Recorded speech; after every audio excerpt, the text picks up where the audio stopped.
Praise be, bitches. I am InsaneLayne, and today we are checking out Hulu, The Handmaid's Tale, Episode 8, Jezebels. Warning, I've been waiting a long time for this.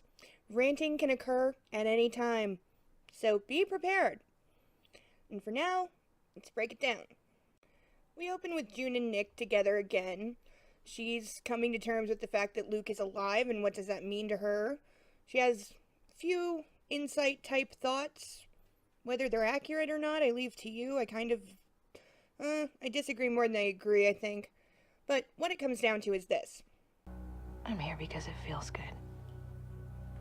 And because I don't want to be alone. We get some backstory on Nick, and he's a general screw-up. That is all. He then gets recruited by Shady trying to overthrow the government guy who starts promising him a better life. We get some good background on the sons of Jacob. I think this is the first time we're hearing their name. This is what would become the government of Gilead, so good to know where they started. Though they seem to be pretty far along here. They're already very powerful, they have chapters in many states, and this guy is personally ahead of one of those chapters, so he's a pretty powerful guy. And he wants Nick to be his personal spy. Hi. How's my fair little one this evening? Yeah, I'd freeze too. What the fuck is he doing here? If anyone sees him, it's her that'll get the blame. And wow, is he in full dick mode, with just a dash of asshole and a heaping helping of cat and mouse. I really hate him this episode. Him shaving her legs is interesting. Why would he care, for one? Why would he insist on doing it himself? Why not just give her the razor and, let her do it? Unless he's worried she's gonna, slit her wrists or something, which I don't think he is at this point. And he treats this so much like a fetish. I'm surprised he can even stand up afterwards. Doesn't that feel nice? He's good at this. He's done it before. His ego and voyeurism are also on full display as he watches her put on makeup, controlling every little thing and clearly enjoying himself just way too much. Then the big reveal of the dress. Few things here. How did he get it? Where did it come from? How did this start for him? This whole turning the handmaids into whores and Jezebels and that whole thing. We know he's done this before with at least one handmaid, but how many times? Did they have a regular thing of going to Jezebels? Did he only do it the one time and then she killed herself? That's my popular theory. Does Rita know about any of this? I think it would be very hard for her to not know. I mean, yeah, it's a big house. It is, but it's a house of silence. And just because we don't see her doesn't mean she disappears. She lives in that house too. She has to be there somewhere. And high heels on wooden floors? Where are we going? You don't want me to spoil the surprise, do you? God, he's a dick. And I don't care about Nick's moping face. Okay? In the car, I like that he's trying to impress her. He's saying, look, we tore down housing complexes and built a park. Because that's what society needs. That's just so useful. They make it through one checkpoint just fine using Serena's cloak and ID, but at a second one, she has to hide. I'm gonna have to ask you to get down. Past the gateway, wives aren't even allowed. I have so many questions about this. He said Serena Joy went to visit her mother, fine, but unless her mother lives within a 10-minute drive, how did she manage this? And if her mother is that close, why is she spending the night?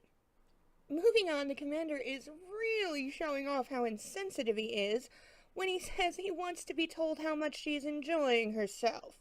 In other words, she's not stroking his ego the way he feels he deserves for giving her this oh-so-grand outing. He is completely oblivious to her fear, which goes very well with the character. Fine, it fits.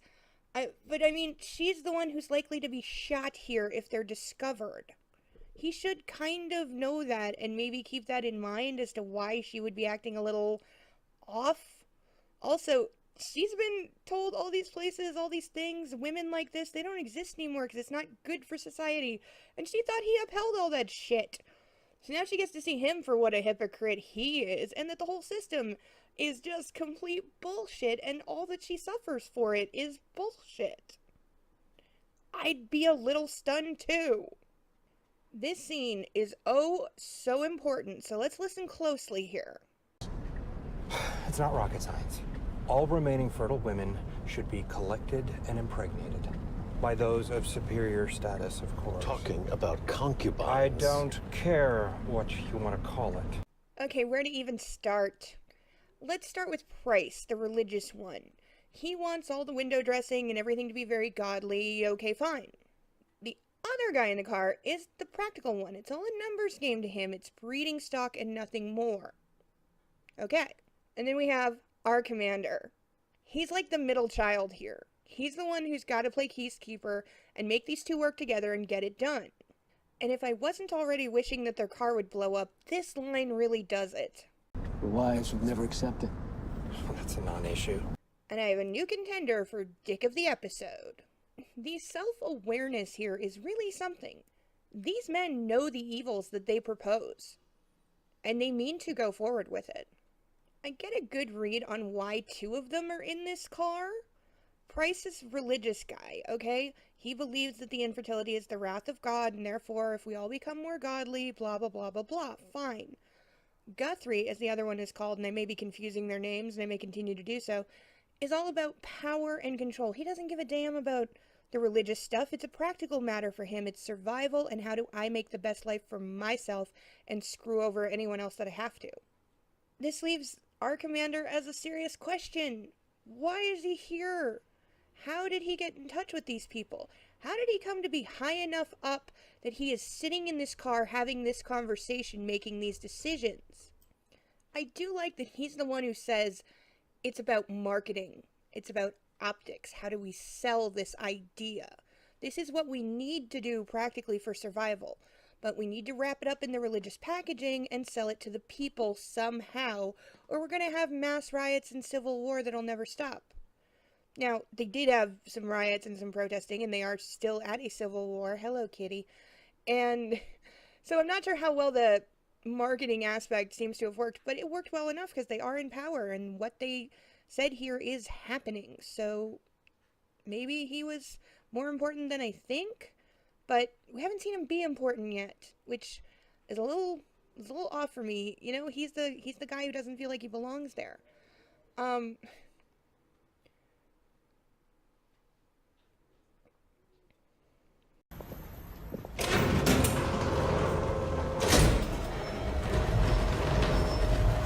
I like that they arrive via this service elevator. This is a secret, forbidden place that isn't supposed to exist, and even in this place of all the broken rules, the commander is breaking the rules. He himself could get in trouble for this. He is taking something of a risk at this point. I also love that the dress doesn't quite fit. That kind of attention to detail is something that makes any show just so much better. I can't play it for obvious reasons, but listen to the song that plays as they're entering Jezebels. It is perfection. It's called White Rabbit, and this version is by Jefferson Airplane. It's been around a long time, and you might recognize it from the Resident Evil movies. It was used in the first one over the credits and got quite a lot of recognition for it. I love that the song uses Alice in Wonderland as kind of the backdrop and like being on a massive drug trip, which is awesome. The line "Go ask Alice," plays a few times, and basically Offred is Alice here. She's gone through the looking glass from what she knows as her world into this bizarro topsy-turvy land that isn't just like, you know, everything from before. This is everything from before, like on steroids. This is fetishism to the max.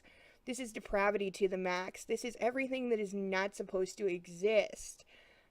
It would be very, very off-putting. I also like that the music gets turned up. You can't hear anything except the music. The commander is talking to her and she's not hearing.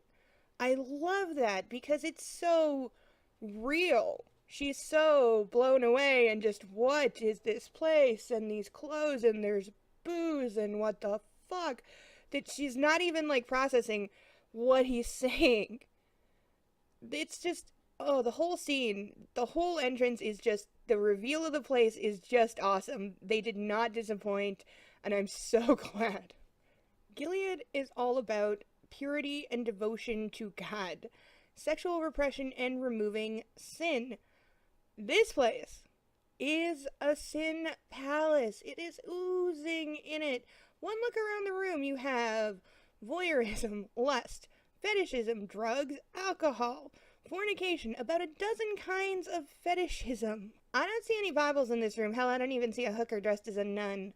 There ain't nothing godly about this place. Now, let's get you a drink. One won't hurt. Wouldn't look right if you didn't. Did you see that?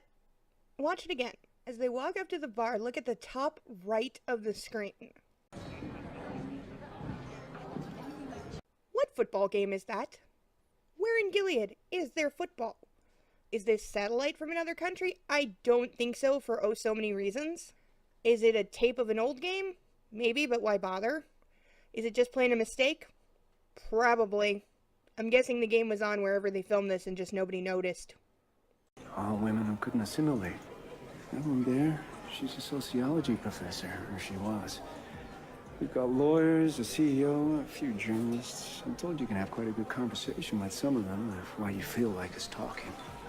We've got quite a collection. They prefer it here. Oh, yeah. A CEO, a sociology professor, and a lawyer. I'm sure they're very happy being government hookers for a bunch of hypocritical douchebags. And then it happens. Yes! It's my girl! Moira is alive! And she signals June to use their old trick of meet me in the bathroom. They don't get more than a few words before they're being oh so rudely interrupted by an aunt. But hello, there's aunts here? What do they think of this? Does that mean they tell the other aunts about this place? Or are they like prisoners here too, just in a different way? I really want to know. And I really want to know how ants are chosen and trained, because presumably they're not allowed to read either. So are they given like entirely verbal instruction? That seems like really inefficient and counterproductive and impossible to keep like any kind of consistency. We then see Nick in the kitchen, and he is probably the supply line for all things contraband in the Waterford household, because he's trading for some booze from Russia, who will trade with anybody, and hair dye, of all things, because apparently the wives like it. How would you keep that a secret? I've dyed my hair. It fucking reeks to high heaven. And it doesn't smell just while you're doing it. Your hair will smell for days, no matter how much you wash it. And the change in color would be, I don't know, noticeable? It just seems a very odd thing to put in there. Nick is trading a large bag of drugs and pregnancy tests. Where the fuck did he get those from? We also learn he's been fucking this Martha too. Skank. And I mean Nick. We're told one thing I find oh so interesting and could be important. That the men have cell phones, and that sometimes, after the guys fall asleep, or if the girls roofie the guys get a hold of the cell phones and can use them. How is this a thing? Do the phones only work if you're calling within Gilead? Do they not have, like, long distance? Do they not have internet access? You can't, like, go on Facebook and say, I'm being held captive here, somebody please save me for the love of God? I really want to know. Because what would be the point of having the phone if you couldn't contact someone on the outside, or social media, or actual media, or someone, anyone? Who would you call if you're one of these girls? Like, are you calling the room next door on another girl? You wouldn't know anyone else's cell phone number. Are you just going to call random numbers you find in the contacts? I don't think so. Selfies? Why do they want the phones? What can they do with them? What good are they? Why is it allowed? I need answers to things like this. Offred pulls her shit together, and the commander takes her upstairs while Nick stares and looks like a demented stalker while remembering what happened last time.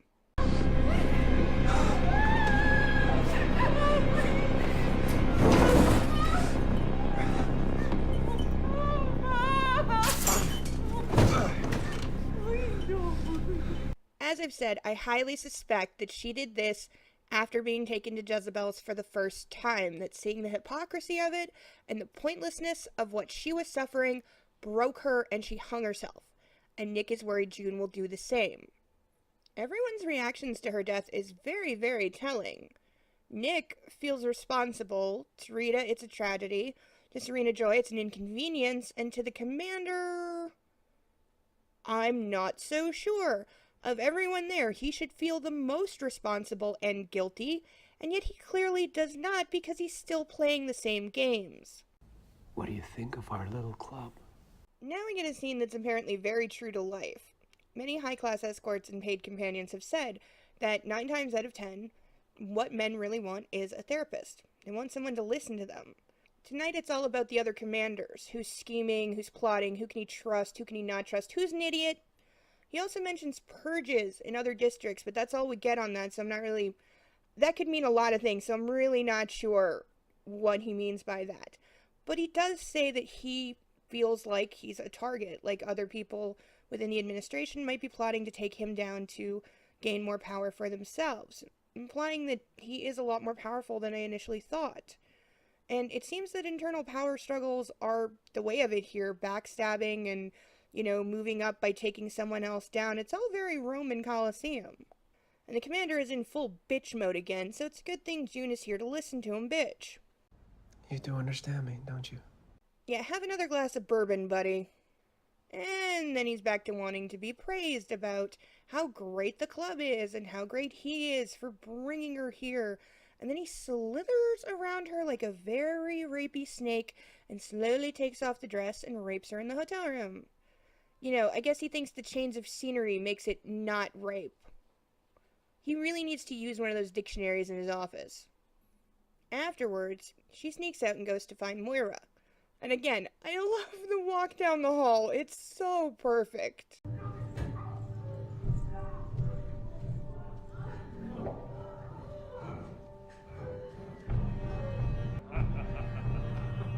Clearly I can't show you what she's looking at given what this place is, but I can describe it.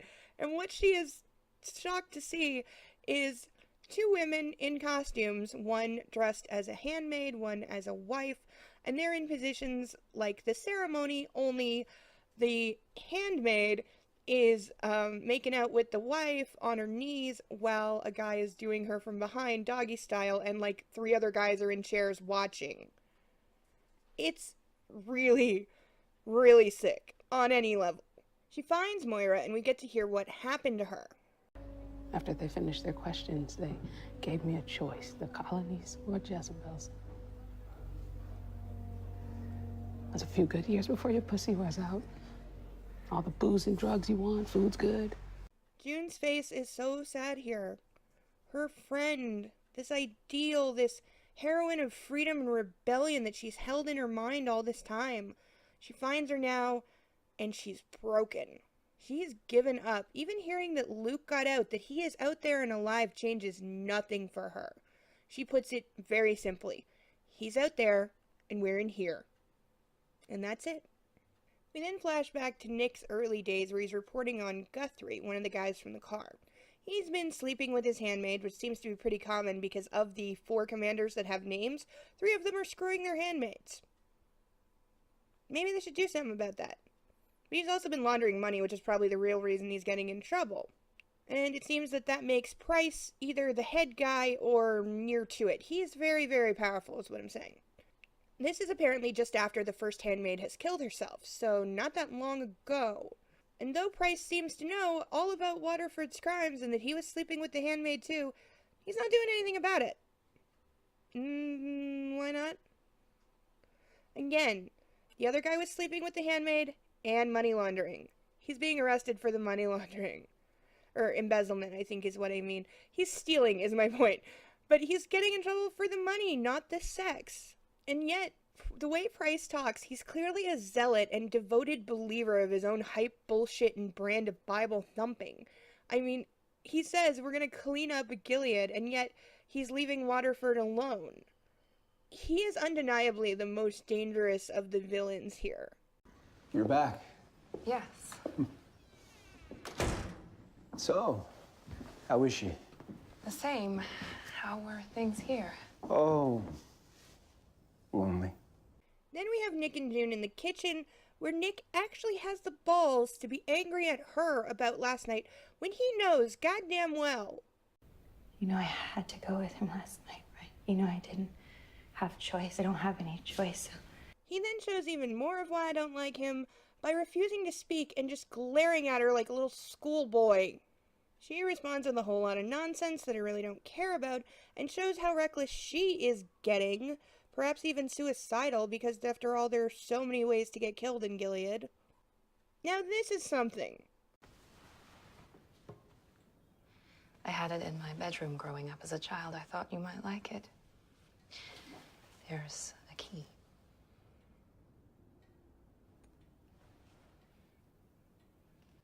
Firstly, why is Serena Joy being nice? I never trust her when she's being nice. I never trust her in general. But when she's nice, I'm extra wary. Why wasn't the music box trash like everything else? Why is it allowed to exist? And it has a lock? Meaning, in theory, she could keep a secret in it. I mean, she does indeed use the key for keeping a secret.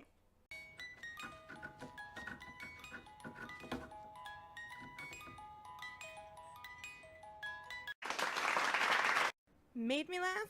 The use of the song White Rabbit as the theme for Jezebels. It's perfect. You Go Girl goes to June for throwing Nick's judgmental crap right back in his face. Nitpick. Football on the TV in a land with no football. I really want to know how nobody on the set that day caught that and no one in editing caught that. Ironic feminist. I'm splitting it between Serena Joy. She makes a brief appearance, but the act of giving a child's music box to Offred is still enough. And sadly, the other winner is Moira for praising the benefits of Jezebels and suggesting June try to get sent there. Dick of the episode, we have a Triple Crown Award. Commander Guthrie for calling the wives inconsequential. Commander Price for being a dick in general and thinking that women should just be rounded up and impregnated in whatever form. And, of course, to Commander Waterford for the amount of ego and other stroking he demands throughout the episode. And that is episode 8 of Hulu's The Handmaid's Tale, Jezebels. I love that we spend most of our time at Jezebels. We really get a good look at the place. And, of course, I love the return of Moira. Nothing could be more awesome.